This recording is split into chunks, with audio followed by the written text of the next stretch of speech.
कराची के साहिल पर 45,000 किलोमीटर तवील ज़ेर समंदर इंटरनेट केबल पहुंच गई। ज़ेर समंदर इंटरनेट केबल टू अफ्रीका से पाकिस्तान को 24 टेराबाइट्स बैंडविड्थ दस्तियाब होगी।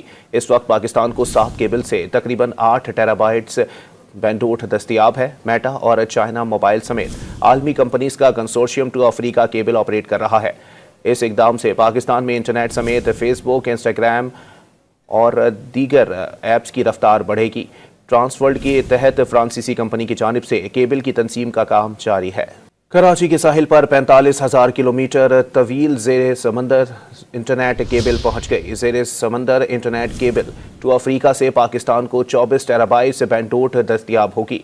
इस वक्त पाकिस्तान को 7 केबल से तकरीबन 8 टेराबाइट्स बैंडविड्थ दस्तियाब है। मेटा और चाइना मोबाइल समेत आलमी कंपनीज का consortium two Africa cable operate कर रहा है।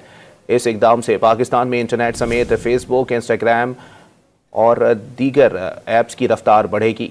ट्रांसवर्ल्ड के तहत फ्रांसीसी कंपनी की जानिब से केबल की तंसीम का काम जारी है।